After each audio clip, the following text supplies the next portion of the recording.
యోగం యోగం అని అనేక సార్లు మీకు అనేక మన మాటల్లో అంత కాసేపులో మనం అనేక సార్లు నేను చెప్తూ ఉంటాను. నాకు అటు తిప్పి ఇటు తిప్పి అటువైపు వెళ్ళిపోతుంది ఆ సంభాషణ.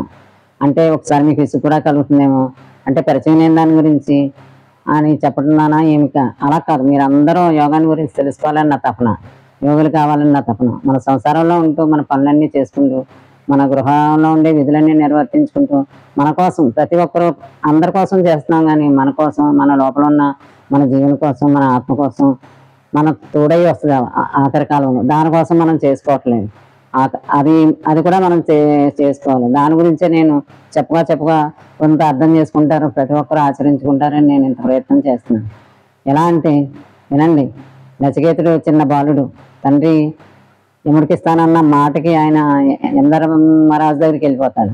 ఆయన 3 రోజులు లోపలికి అనుమతి ఇవ్వరు. ఆయన అప్పుడు యమధర్మరాజు 3 రోజులకు వచ్చినప్పుడు ఆయనకి అనుమతి దొరుకుతుంది.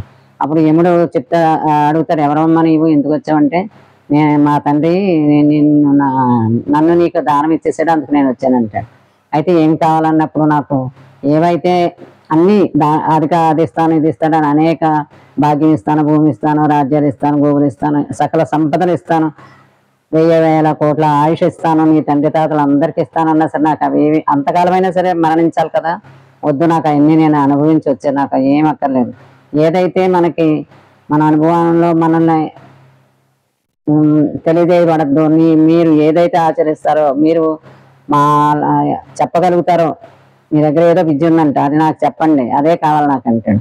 ఎంత ప్రలోభ పెట్టినా కూడా పిల్లోడు నచికేతుడు వంగడం, అది నిజంగా చాలా నాకు ఎన్నిసార్లైనా సరే చదవాలనిపిస్తుంది, అందరికీ చెప్పాలనిపిస్తుంది.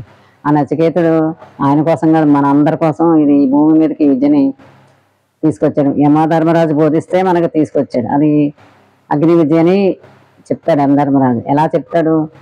నచికేతునికి బోధిస్తాడు. నాయన నచికేత, ఈ యోగ విద్య ఆ లోపల ఉన్న జీవాత్మ జీవాత్మ జీవుడిని ఆధారం చేసుకుని తను దీన్ని అనుభవానికి తెచ్చుకుంటుంది. లోపల ఉన్న ఈశ్వరుణ్ణి తెలుసుకోవడానికి ఈ విద్య. దాన్ని తెలుసుకోలేక జీవాత్మ పరమాత్మను తెలుసుకోలేక ఈ సమస్యలన్నీ తెచ్చుకుంటున్నారు. మరణ భయం, మరణము భయాలు, అన్ని భయాలు మనం లోపల ఉన్న పరమేశ్వరుని గుర్తించలేక, ఈశ్వరుని గుర్తించలేకే మనం ఈ భయాలు అన్నిటికీ పడిపోతున్నాం. ఈ భయాలన్నీ పోగొట్టుకోవాలంటే మనం పరమాత్మ సాన్నిధ్యంలోనే ఉండాలి. జీవితానికి అదే ఉత్తమోత్తమైనటువంటి గతి. దాన్ని లోపల ఎలా ఉన్నాడు మనలో ఈశ్వరుడు? జీవాత్మని మన ప్రక్కనే ఉన్నాడు ఈశ్వరుడు మనలో. ఈ జీవాత్మ ఏం చేస్తుంది?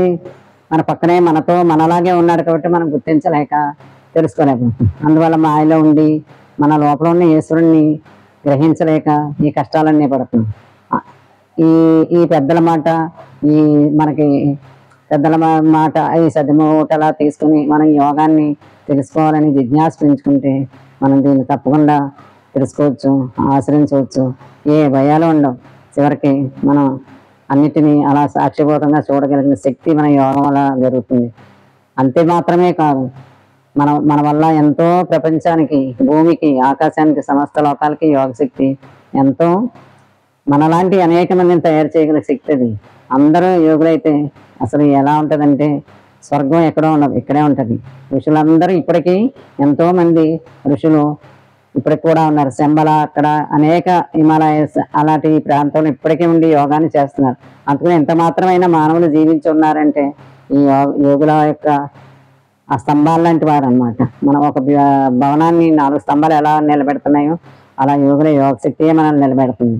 అది కూడా మనం కూడా ఇంత అంత మన జీవితంలో మనం కూడా ఏదో ఒక క్షణం యోగాన్ని, మన మనసుని, మన జీవుణ్ణి పరమాత్మతో కలిపి లోపల ఆయన మన ప్రక్కనే ఉన్నాడని తెలుసుకుని ఎక్కడికి వెళ్ళి కష్టపడక్కర్లేదు. లోపల ఉన్నవాడిని లోపలే దర్శించి మనం కూడా యోగం అనే దాన్ని మనం దక్కించుకోవాలి, లేకపోతే దక్కదు.